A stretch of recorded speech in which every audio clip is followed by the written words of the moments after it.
Hello and welcome to the Positive Future podcast. And today we have the wonderful Jo Berry. And Jo's going to be talking to us about empathy, compassion, forgiveness, and something I think is really, really important in these times. All the things going on in Palestine and with each other. What about Christmas coming up? And I really I felt this is such an important talk to have at this time, at these significant times. And Jo's going to be talking about her what happened in her life and how she managed to find compassion and forgiveness. And I went to Jo's talk, I think it was this year, at Camp Out, and what I got from it, I thought, what do I want to know about Northern Ireland? I don't know anything. I'm not connected. I have no idea. But I ended up going there. Oh my gosh, the room was full to bursting, and every I was listening to every word. I was just hanging off every word. It was so emotive and so powerful, and I felt mostly empathy, the importance of empathy for each other, and it's something that is in all kinds of healing. So I'm thrilled that Jo said yes to come onto the podcast. It's taken me a long time to get you here, as you know, Jo, and I'm absolutely thrilled that you're here finally and to share your story. So if I can pass it to you, if you can share who you are, and we will be opening up for question time at the end. And if you want to ask questions all the way through in the chat box, you're welcome. But otherwise, we'll be opening up for questions at the end. And Jo, who are you? What are you all about? No, thank you for the lovely introduction. And I remember that talk really well. I thought no one was going to come and hear me. And then it was packed. No way. And actually, the people in the room was extraordinary. And the conversations that we had afterwards has stayed with me. So thank you for that. Well, my story is about something that happened to me 40 years ago and what I've done since then. I was just 27 when my father was blown up in a bomb. The bomb was the IRA bombed. They bombed the Brighton Hotel, Grand Hotel, and my father was a politician, a Conservative politician, and he was staying there. And he and four others were killed. And my stepmother was badly injured. She was buried. And not only did I lose my father, who I was really close to, who I adored, he was very special, but I also lost the me that believed in peace, that felt like I was safe, that felt that life was about making my dreams come true. Because as soon as the bomb went off, as soon as I heard about it, I felt like I was in a war. Even though the conflict was there when I was a teenager and early 20s, I never saw it as my conflict, but the bomb changed everything. And I could feel for the people in Northern Ireland, I could feel their pain and I couldn't go back to the person I had been. So 2 days later, I made a decision to bring something positive out of it, to find a way to understand those who killed my dad, because I didn't want an enemy. But how did that happen though? You've just lost your father. It's 2 days later. Yeah. What was it within you? I mean, some people might hold that for a lifetime of Yeah. revenge or hate or something. But 2 days later, what? Yes, I mean, I didn't reach that place 2 days later, but I had the intention, and it was a very clear moment. I remember it well, and I think it's because I didn't know who I was anymore. I'd lost my father. I'm part of a war, and I still I want to make my life something that has meaning. It was very important for me, even as a teenager, that life had meaning. And I thought a lot about peace growing up, and I even studied Mahatma Gandhi, and I studied meditation, and I thought, what is peace? And I really believed in nonviolence. But that didn't really help when my father was blown up in the most violent, most public way. And so the only way, well, there were two choices. Either I would give up on the person I had been and go, okay, life is just terrible, and I'm going to, give up on who I am. I'm going to give up on my dreams. I'm just going to be a victim and give it up. Or I'm going to dig deep and try and find a way to take this pain and transform it. And I wonder, all that training and all that intention before all this happened, mm, that was all there for you. Those intentions were already there for you. You created that yeah, in yourself. So yeah, the intention was there. I did not have the how. I was not prepared for the amount of pain. I was not prepared for the trauma. I didn't know what to do with the pain. I didn't know how. My confidence wasn't great. I wasn't someone who had emotional intelligence. Um, but the how, I knew I didn't have the how, but I felt that life was going to give me the experiences and that I would learn. So it was very much at the beginning of something, and this is like before you can just Google, because you Google now, how do you bring something positive out of a terrorist attack? You'd find people. You might find me, you'd find other Yeah, people. Like, there are people who walk that road. But back in the 80s, I couldn't even share it with people. I remember there was a massive outcry after bomb went off, and there was a memorial service for everyone who'd been affected, like all the ambulance drivers and the nurses and everyone. And they had I think it was like an Andrew Lloyd Webber. He composed some music for it, and we were invited to go. And I tried to see if we could bring forgiveness into the Abbey, into Westminster Abbey. I wanted someone to talk about forgiveness. Didn't have to be my words, but I wanted it to be about not revenge, not victims, not evil people, but forgiveness. amazing. And they refused. It wasn't possible. Yeah. Wow. Mm. I didn't What, manage to what, do it, but what, but maybe it was the sign of the times. This is yeah, 1980, so quite dramatic and 80s is all sort of yuppies and power and money and stock markets all sort of us and them and better, I'm better than you stuff. Maybe it was that. I remember it. I remember when it happened. I could see the images in the news. And so there was help for the people involved in it, but not as a wider picture. And and as you say, no internet back then. So how did you? What was what happened then? How did you? I just have to say, the power of the well of your intention is really impressive. It's really deep. so I've had lots of moments of serendipity. Things have happened, and I had one just a few weeks later. And I was going home, I was living in London, and I was going home on the tube, and I suddenly felt I had to leave the tube, not at my stop, not where I lived. And there I am walking around King's Cross, and back in the 80s, it wasn't a very safe place. It's late at night at this point, and I'm going, I don't know why I'm here, and ended up sharing a taxi because there weren't many taxis around with a complete stranger. I've always been very open and trusting, so got in a taxi with him, and I could tell from his accent he was from Northern Ireland.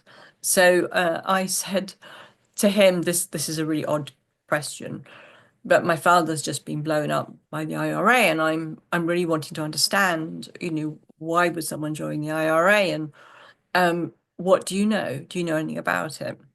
And he sort of looked at me. He said, "No, that's not strange at all, because my brother was in the IRA, and my brother was killed last year by a British soldier."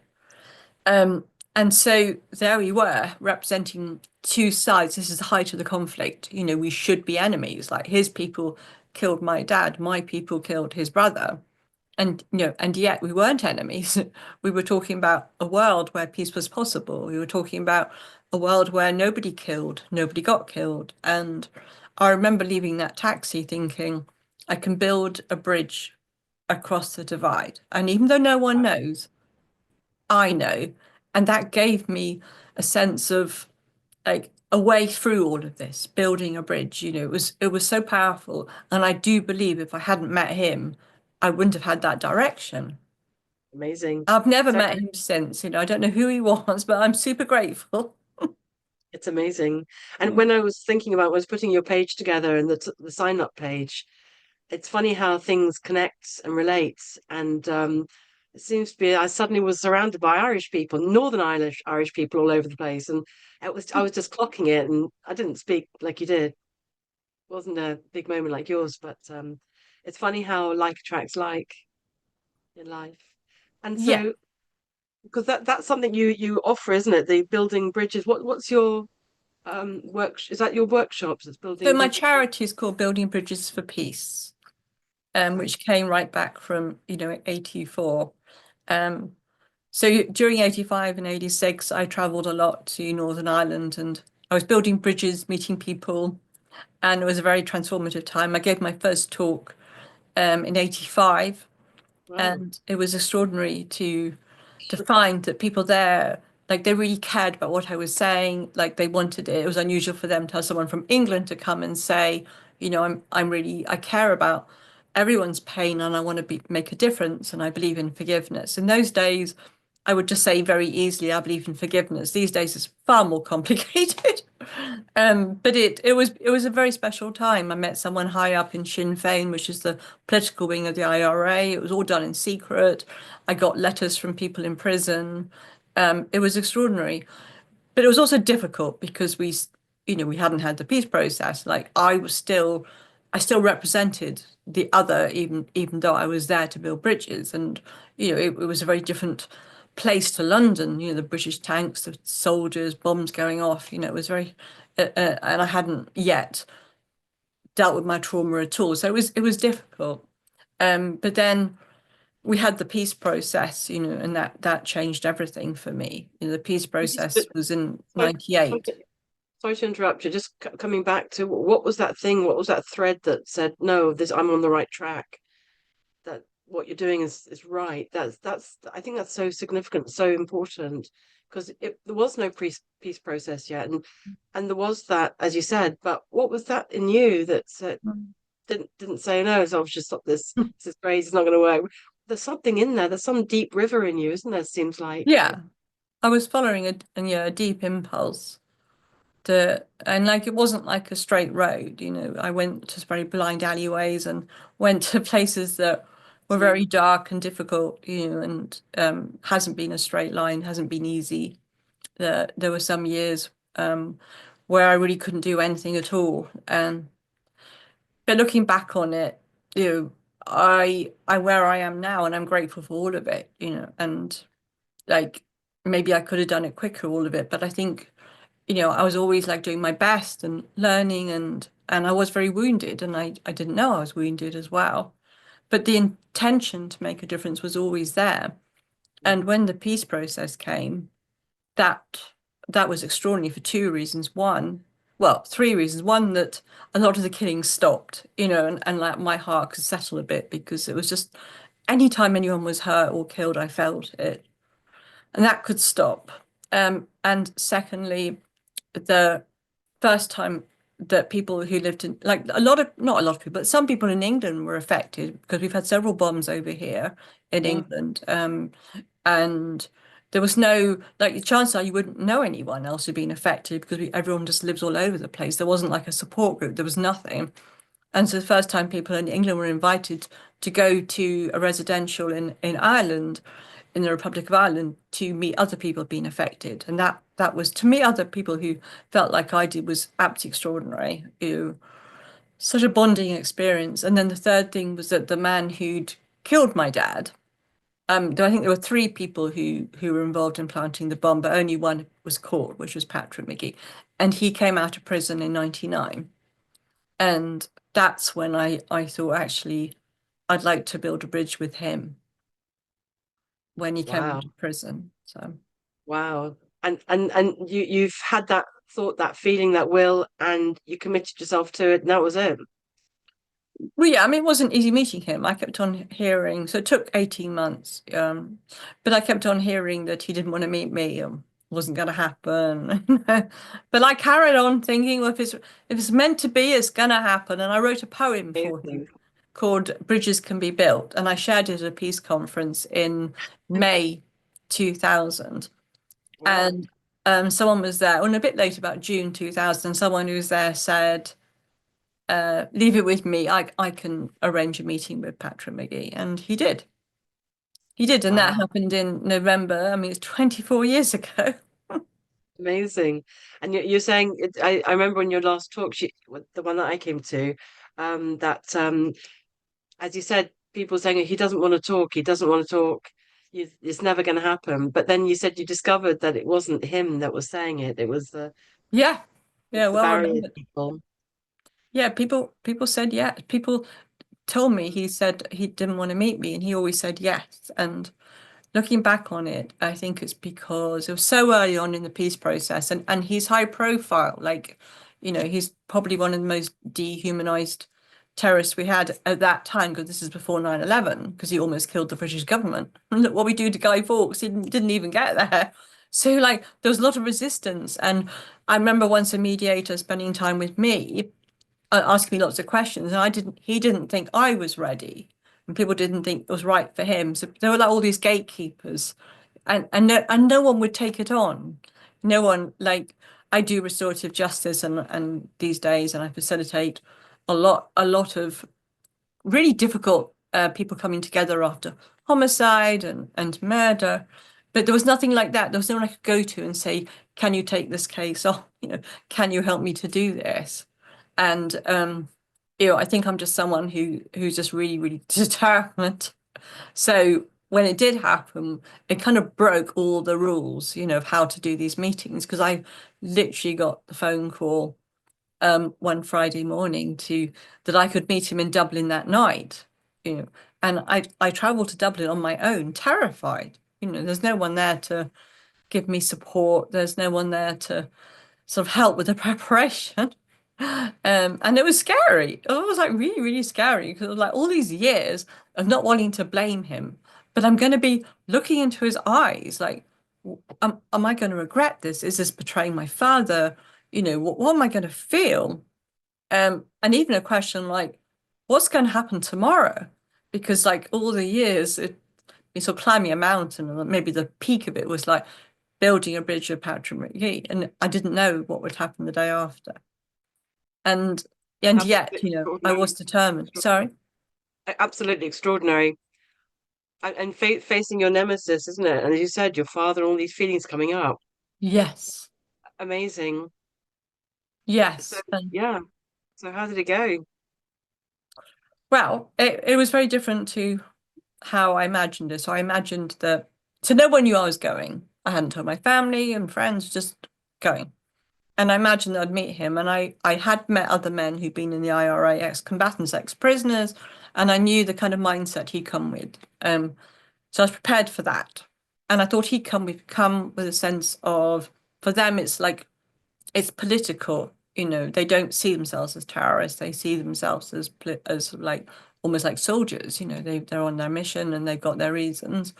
And he'd come and he'd justify it. He'd justify it, but in terms of a context. So he'd probably talk about the suffering where they came from, the inequality, and I was very familiar with that. And then maybe my hope was that I would somehow get a sense of who he was as a human being beneath all the kind of rhetoric he'd give me. I'd get a sense that he was a human being, because he was given the most terrible labels, and that didn't help me.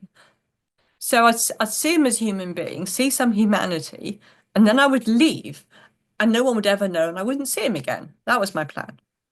It's a one-off bridge, like that was it. And then that's not what happened. Well, the first part happened. He did come with a sense of political justification. The words he used were we. It was never I. It was like, this is what we did. He was speaking for his community all the time. Um, and I shared the poem, which looking back was like quite daring.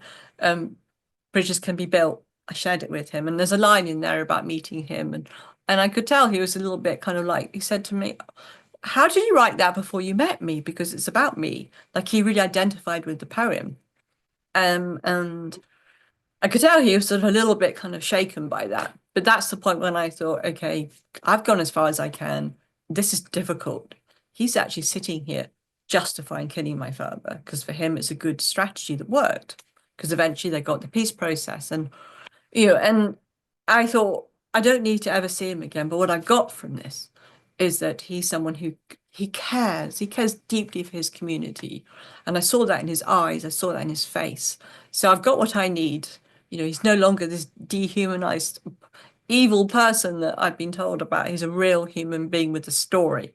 That restores something in me that was lost when the bomb went off. But because it's difficult, I'm going to go. And that's when he changed. And he would later say that he was disarmed by my empathy.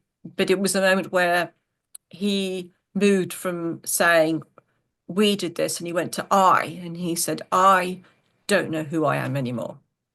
Can I hear your anger and your pain? what can I do for you? Tell me about your pain.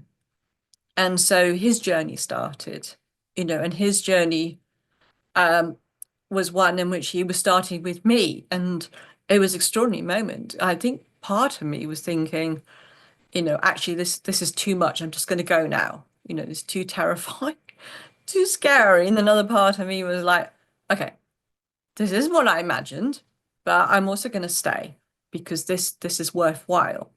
And so he then started asking questions about my dad and wanted to know the kind of man he was. And he moved from thinking that it was just legitimate targets, that horrible label, because he dehumanized everyone. I mean, that's the nature of violence and bombs and war. Like, you have to dehumanize people, you can't kill them. So he'd taken away my dad's humanity and everyone. And he's now realizing that he's guilty of dehumanizing the other in the same way he accused the other of dehumanizing him. And the qualities that he's seeing in me must come from my dad, and he killed him. And that's a lot for him to feel, to hold. And we had another hour and a half of sharing very, very deeply, and it was more emotional. It was very different. And I got to a point about another hour and a half where I couldn't listen to him anymore because I was so present to him, but then I'm also being present to myself, and there's parts of me that are finding it hard. So I said to him, I'm going to go and thank you. And he said, I am really sorry I killed your dad. Now, I Wow. didn't need an apology, but what I got from that was more a sense of he now sees my dad. And that did mean something to me. And I said to him, I'm so glad it's you. And he had no idea what I meant. And we actually met again 3 weeks later. And his first question was, what did you mean by I'm so glad it's you?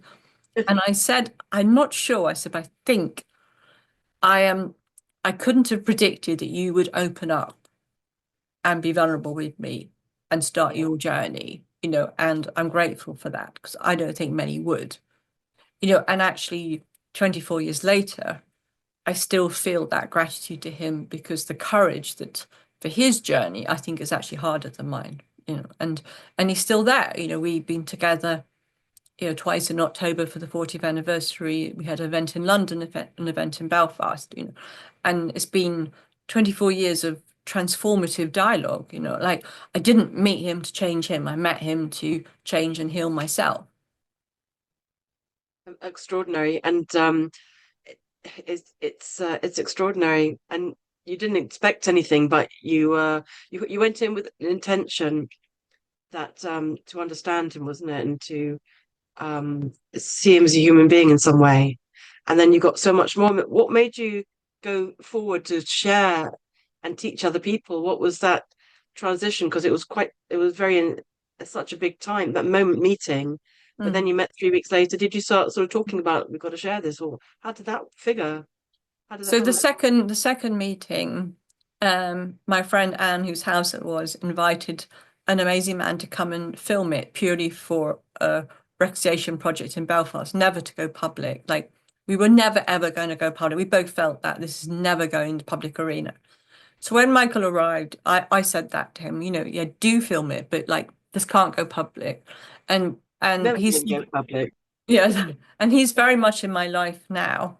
He remembers that, and he gave me lots of assurances, like, don't worry, we're just going to do this. And then he was absolutely amazed by what he saw. He was just like, oh my God, what have I walked into? This is extraordinary. He himself had grown up as a Jew in Belfast. He had his own story of his father being a judge, like he just couldn't believe it. And so he then got some funding and that I think actually that enabled us to carry on meeting because I was living in North Wales with 3 children with no money with an abusive husband at that time. Or, well, I left him in 2003 and so I had no money, nothing, no resources. He had no resources. So the only way we could meet was through this film crew.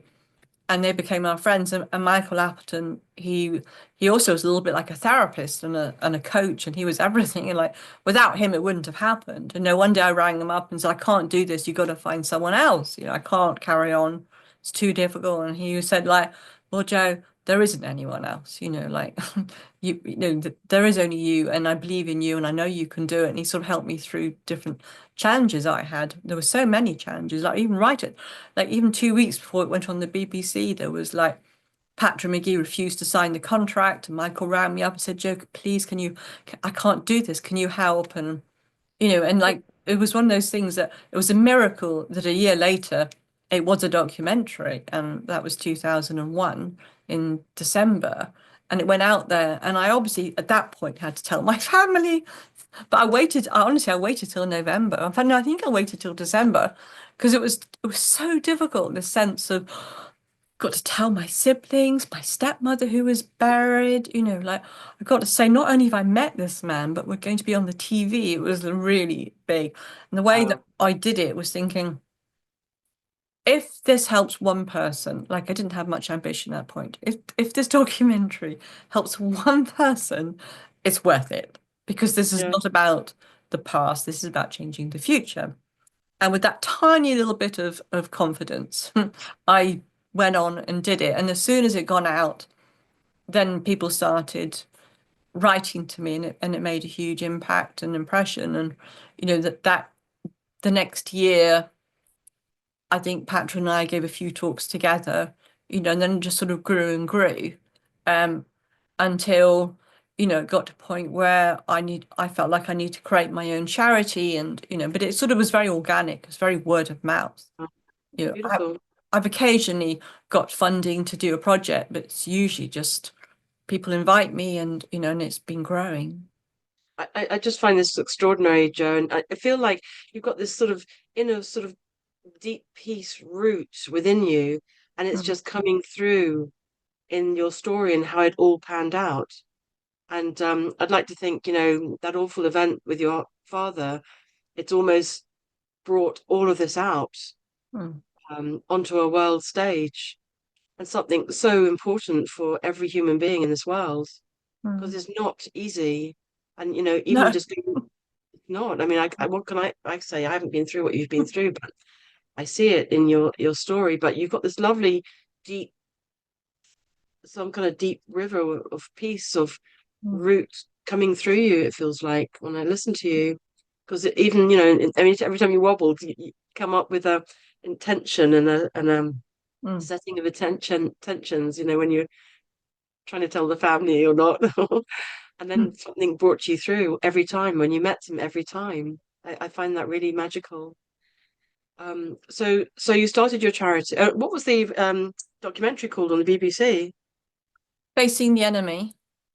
Oh wow, You should buy it on Amazon these days, I think, though, for a few pounds. thank you. So Yeah. so so from that film, it went out. It went out, and you had a really positive response. Yes.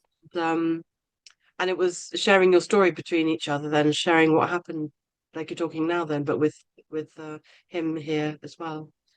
Yeah, I started off by giving talks with him. I mean, now I feel I'm more than him and me, and I'm a facilitator and a speaker, and I've had a lot of experience. But the first few years would have been um, just him and I speaking together. And what I discovered was that when we spoke, it wasn't so much what we said; it was just the fact that we were there with respect, with dignity, listening to each other.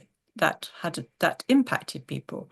I remember this amazing man from Mexico, and who eventually he invited me and Pat to go there, and he said, "Now I know what's possible. I'm going to take that to every conversation I have because Oh I know wow, what's possible." wow, And I think that wow. I'm not a teacher. It's not about teaching. It's about sharing. I work with people. People take what they need to take from it, but a sense of, okay, so that can happen. What can I do? And then people take it where they need to take it. I mean, these days I do facilitate all sorts of workshops, and when I give my talks and Pat's not there, I do convey, well, as I am today, the power of him and I and what I've learned, and so it all comes from that. I think it's extremely powerful. And I mean, when I listened to your talk, I got the sense of empathy came to me, empathy, Yeah. and I brought that out into my world. I talk about healing and things, and I thought that's it. That's a major key. Mm, Listening, mm, listening is a major key. mm, Listening to people's truth and where they're coming from. Listening mm. without judgment, without criticizing, without telling them how it should be like this and don't do that. Just listening. Exactly. Yeah. It's hard to do sometimes, but that's exactly it. That's it, isn't it? And I mean, how more profound than losing your own father to that man, and to be able to do it in such an extreme situation. I mean, just goes to show it's completely possible to do on anything less than that, or same. Hopefully not, but it's anything less than that. Just as a human being, to have empathy for each other on a daily basis, Mm. and it really touched me, and amazing. So since then, so you started your charity, building a bridge for peace, and you go around the world giving talks and coming onto podcasts and things and giving interviews and talks and things. Do you go? Where do you go? Where do you take this? Mm.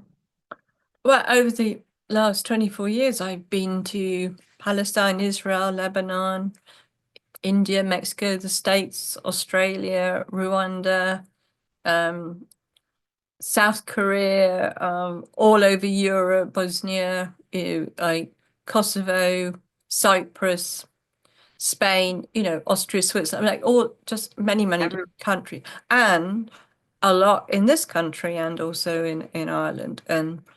And I love meeting people wherever I am, and I love it. And the gift of this is that wherever I go, I'm straight away having deep conversations and hearing people's own experiences of trauma and of conflict. mm, And I love that. I love that because it's to me, that's what nourishes me is meeting other people. Wherever I go, I always think, oh my God, this is my favorite place until I go to the next place. So, and it's that connection with people. And do you get invited everywhere? I know I yeah, invited you here, but is that what happens? yeah, How normally happens?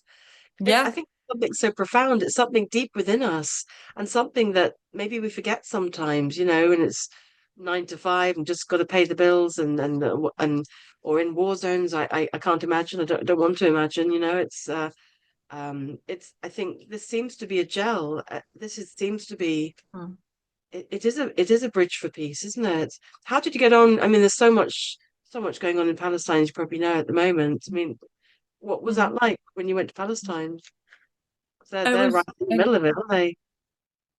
I know, and I have friends there. There's actually an amazing man who's making a new documentary about me and Pat. It's not to go on the BBC, it's purely to use in sort of grassroots places.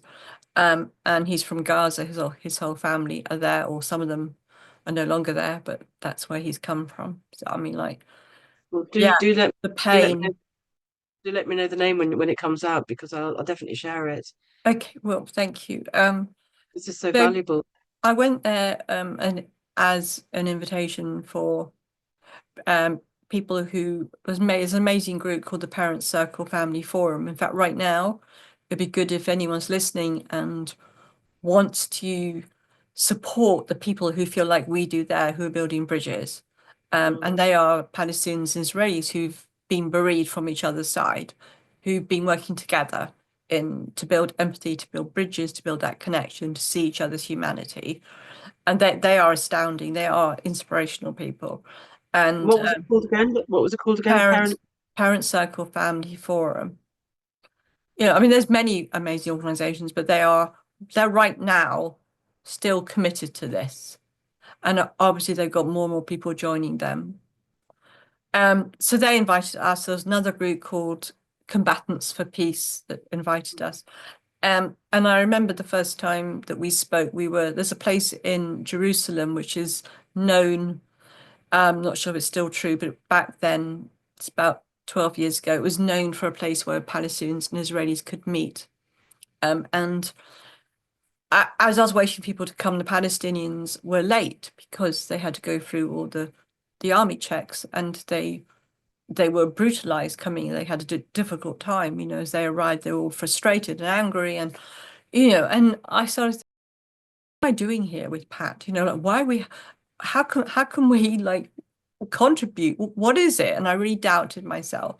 Anyway, we shared our story, and then they did say, have you got ideas of how to solve our problems? And if we said we do, they would have all jumped on us. But luckily we didn't think we did. Well, we don't. So we just said, no, no, no, we're here to listen and learn and share. And then they had an amazing conversation about their conflict afterwards, and someone said to me, Joe, you've really helped us in two ways. One is because you're here, which means you care, and that helps us. Like, you care about us. And two, through you sharing your story, we can see our conflict mirrored back in a different way because it's not the same triggers. And that really had a powerful impact on me because that's the truth. Like, they could hear things from us that perhaps they couldn't hear from people within their conflict. And so it could mirror it back, and then they could have their own conversation. And that gave me a sense of, okay, I'm here for 10 days. We got lots of talks, it's going to be amazing. And it was incredible. I loved all the people I met. We were, yeah, I have some very close Palestinian friends and close Israeli friends. I think Um, if you can find some kind of positivity and peace within such a severe situation, yeah, that really goes to show, isn't it, that there's something good going on here, what you're doing. well, there's So always amazing people in conflict. There always has been. Um, and they really need our support right now to know that we care, and so if anyone wants to get in touch, the Parent Circle, they've got some amazing documentaries, and they have an American. I'll send you the link later. They have an American Parent Circle who put on incredible webinars and Zooms so people could, because it's about hope. To me, hope is actually a form of non-violence, to believe that we can actually a more peaceful world, even at times like this, which is quite difficult. So I work hard to have hope, and there's like my peace heroes. I have peace heroes, and one of them is a wonderful man called Bassam Aramin in Palestine. So they give me hope. And I think that's it. We are all connected. At the end of the TED talk, I haven't talked about this because I did it about 12 years ago, but I just was thinking yesterday, I ended with the words, humanity heals together. That's where we are right now. And I think that's important, that we are all healing together. Like, our healing is connected to other people's healing, just like our pain is. And it's important for me anyway, to create those connections.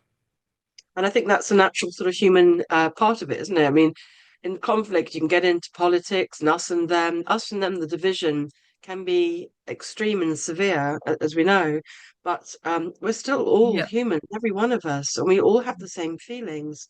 And I think, through healing together, that's how it is. And I know Mm. with healing, there's only so far that one can go to heal yourself.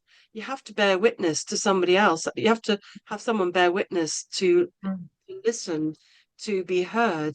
And that's a big foundation of what I teach in the pain-free method. But um, to listen and be heard. Otherwise, sort of feelings and things get stuck. We end up being feeling on an island and Mm. trying to fix it ourselves. But you can't fix yourself.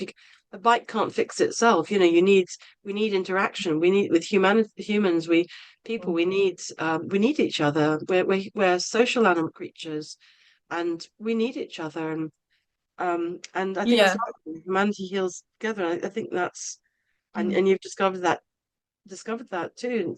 It's a core But you're sort of right about the us and them. I think that's sort of almost like the core of my work, is how do we move from us and them? And like, it's not like I'm sitting here saying I never other people. Like, I never blame people, because I do. I do. Sometimes I get even really self-righteous, and I can get stuck into thinking, they're the problem. They're the ones who are causing my pain. They're the reason why my life is difficult. I can still do that. And so the work carries on, and we all can have an other. So mostly. I like to create safe spaces so we can explore that, and then find different ways so that yes, we can acknowledge that we're hurt and we're angry, but we don't need to use our anger to hurt anyone else, you know. Because to me, that's also like giving our power away to someone else. If we make someone else the reason for our pain, we're also making the way we're going to get better. We're making them responsible for our healing. And that's not going to work, is it? So, No, can never heal anything. We don't have control of anything outside of ourselves. And mm, so it's just something you take people through. Is it in your talks or in the workshops that you run? Is that what you take people through? Create that space? yeah. For me, it's about an emotional kind of safe space where people can share, and there's different focuses. I do have ideas, but I'd like to work with people. So I'm going to speak with a group in Belfast on Tuesday morning, and I've asked what is it they need most, what's really going to help. And I've explored it, and we've created a workshop that's going to meet their needs. We're going to end, I love this idea. We're going to end with an empathy pledge, which I've never done before. It just came to me that everyone's going to give an empathy rather than a peace pledge, it's an empathy pledge. Mm. So they're going to, and I love circles, so they're going to then share like what is it they're going to do for their empathy pledge. And it could be being kinder to themselves, because we can, self-empathy is really important. Or maybe they're going to reach out to someone, or it's up to them, it's not up to me. But I love that idea of an empathy pledge. Beautiful. And do you sort of form it? Is that how you run your workshops? You sort of get the idea of from what are they wanting? What do they want to create, and Yeah. what do they need most? So you really make it sort of fit like a glove to what they need in that their particular workshop. You're not sort of Yeah. preaching anything really. You're just creating that safe space and guidance and Mm. holding that space for them. Yeah, and I can be quite focused. Like I did a group recently in America who wanted to look at how to have a difficult conversation, and I made some handouts and different ideas, so that was very focused. But I knew exactly what they wanted to achieve, and I probably over promised it, but I got some great feedback, so that's like little X breakout rooms, little exercise. I asked them to do things. So, and if I go into schools, it depends on how long I have. I love going into schools. I love being able to work with young people. Beautiful. And yeah, I mean that it's easier with working with children because they don't hold such grudges and deep memories and trauma like an adult does, I think. Oh, I Um work with 16, 17 year olds and trauma. okay, Yeah. okay. It's And amazing what how many have experienced trauma. Yeah. that's sad, but I wonderful that you're know. helping them. That's really sad. Mm. Um and so what if it's somebody or something or a conflict that you have no control of, that they're dead, they're gone, they're not in your Yeah. world anymore, but you're feeling the Mm. trauma, the damage from whoever or whatever, then what? Yeah. So I would explore, what does the person need to feel better?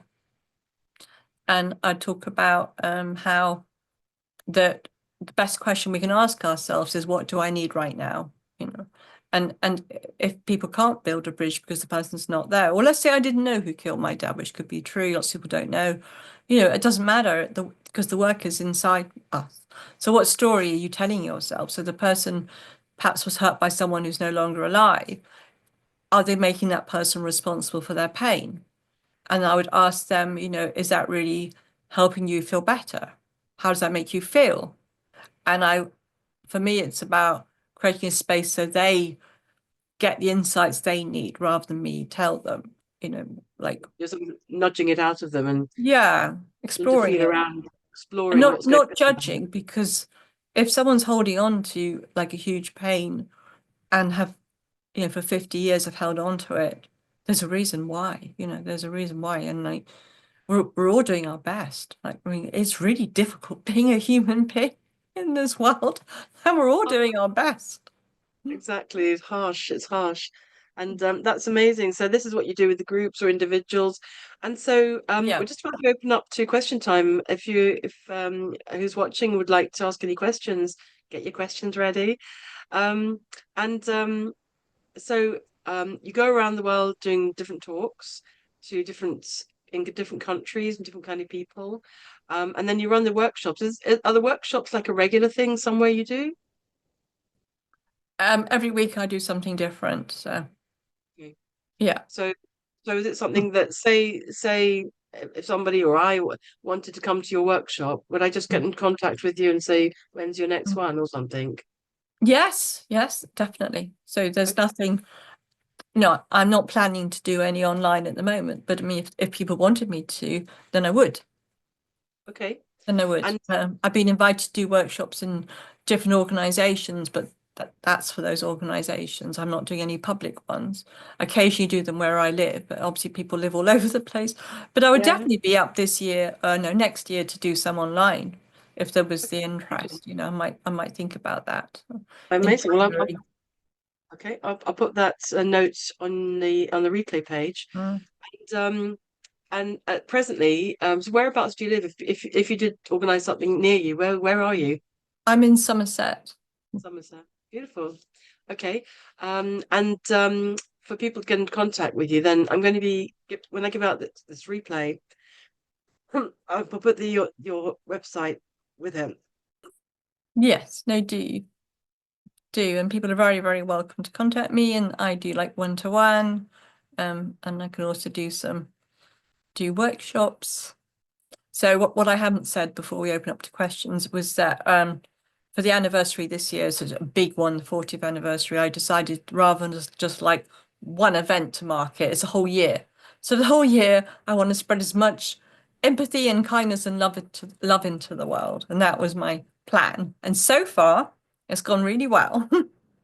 I've done a lot in October and November, and I'm got one more visit to Northern Ireland, and then I'm gonna take a break over Christmas and come back in January. And my plan was at the end of the year, which should be October, to bring a lot of young people together who I would have worked with in different schools to show their amazing work being change makers.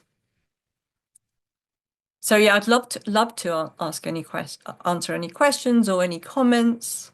Amazing. So if you'd like to unmute, girls, if you want to ask a question. Hmm. Melanie. Um, Forgiveness.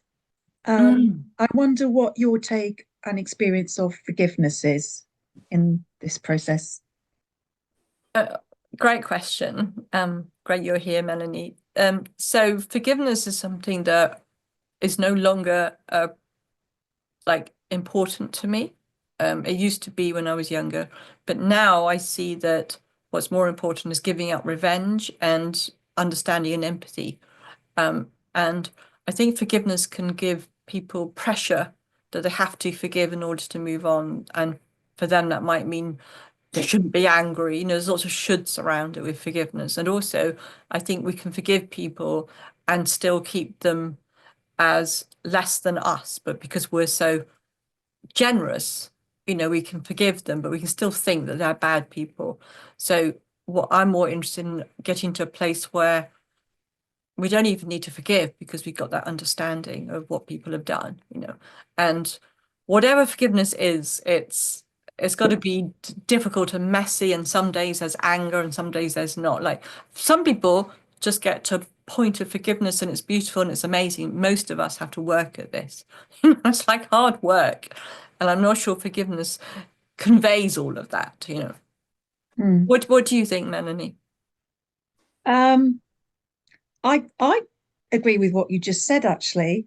I think I'm not even I sort of feel like forgiveness for me is about a process for myself of letting go of something. Mm, But I like what you said about understanding and mm, empathy, and in a way, it's an ongoing process, and you may get to a point where you feel, mm, yes, I finally let it go, and it's no longer charged for me, this person. But I also like what you said about it can be a matter of making that person different from yourself or mm, lesser or in some way, and actually we're not. So mm, I like the way you mm. talked about that. Thank you. I like that about letting go. I think that is letting go of our need for revenge. I need to be right. I need to somehow control someone else. So yeah, great question.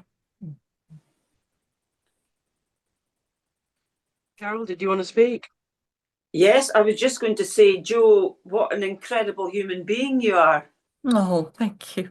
And it's incredible just out of this adversity where this has taken you. And you could have quite easily have gone down a different road and had so much anger. And as we do know, a lot of anger comes back. I know from my own personal experience with a brother that's not been well, his anger got him to where he is now with his health. So what you're doing is just phenomenal. So I just wanted to say, wow. Oh, thank you. Wow. So, you know, we're all blessed to have heard you speak tonight. And I'm quite sure people are getting masses and masses and masses of what you're doing is seeding them, especially whether they take it on board straight away, but it is critical information that you're delivering. Thank you. That's really kind. Thank you. And can I ask, where do you live? I'm in the north of Scotland, right up here in Inverness. Are you in Inverness? My mum was born in Inverness, so. Oh, wow. But yeah, I'm going to Scotland, hopefully in March, but it's Edinburgh and maybe Glasgow, so no way, because that's not as far north as you. Yeah. Well, there's certainly, there will be people in Edinburgh and Glasgow, of course, that would receive you well. So yeah, you'll be a success there, definitely in both cities. Thank you. I think you're incredibly brave and so connected to your drive, your calling, and to stay true to that despite your feelings and despite the challenges. Which there've been many. I'm sure. I mean, you're human, and then you've had these extreme situations, and something's pushing you forward. I think it's absolutely admirable and something that's so needed, and clearly being positively affected. And that's sort of proof of the pudding, really, isn't it? Okay, so what I'm going to do is to send out this recording and with the contacts of how to contact Jo and with her websites and the other things that you mentioned. So to contact you about the workshops, that would be through your website, is it? Yes, so I have two websites, so my charity Building Bridges for Peace, and then I've got my own one that needs a lot of work on it, which is jo-berry.com, where that's more my sort of the individual work that I do, the workshops, working for organizations. I am a professional speaker as well as most of what I've done is grassroots, but occasionally I get asked to speak at a conference that is more kind of corporate or professional, and I'm happy speaking anywhere, because to me we're all people, we're all human beings. But it does help sometimes for the bigger events, because they pay me and that's always useful, because funding this work has been one of the biggest challenges. Okay, and I think that's this is an outreach for all every person, and something so valuable. So I hope you get paid loads and lots of companies hire you and to give talks, and I guess through corporate things that they're doing it. As you said, we're all people. It doesn't matter where you are and what you're doing, whether in banking or anything else. We're all people. Exactly. We're all people. My mother used to be a tour guide, and she was deathly nervous and heart was going rapid. And when she first started it, and she couldn't sort of hold her nerve, but she had a trick. She had a trick. She look at the coach load of people, at 51 people or something, and she'd imagine them all naked, all in their underwear, all in their underwear. So, and because everyone is a person at the end of the day, and we all have the same feelings. And I think it's absolutely marvelous what you're doing, and as I said, people are responding to that. Yes, thank you.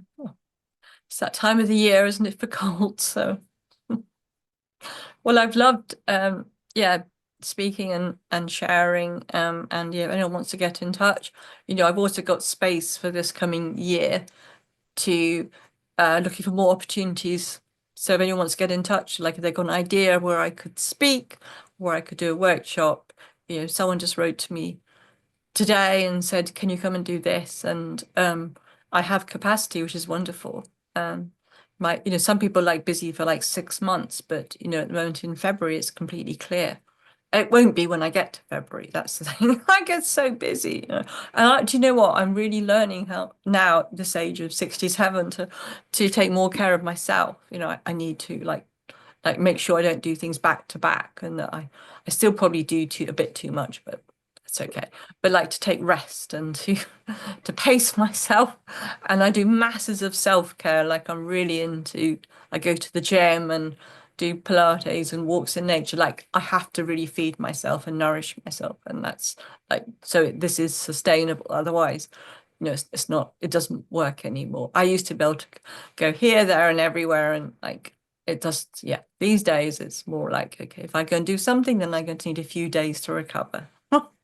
Well, you're very in demand, Joe, as well as your own needs. I mean, we were planning to do a date together, and then you didn't get well after that. And I then was really ill. yeah, and you're so in demand. I mean, was it Sky News and I forget, ITV, wasn't it, or something? They were asking, demanding of you here Oh, and demanding of you there, and around the anniversary, I lost count of how many interviews I did and newspapers and art, because my intention was to use the opportunity of the anniversary to spread as much love as I could in the world. So I said yes to everything. And I did overdo it, you know, but I definitely, I'd just come back from America and Bosnia, and then we had the anniversary, and then there was a lot of, I did my events, lots of media. There was a documentary the BBC did about the whole anniversary, and then I went to Belfast, and after that I had 3 weeks where I was like, okay, I am tired. Officially, I am exhausted. But there was also a you're sense of tired. like, I've done it, you know, I did do it. You You know, did, you I did. got amazing feedback. And there it is, isn't it?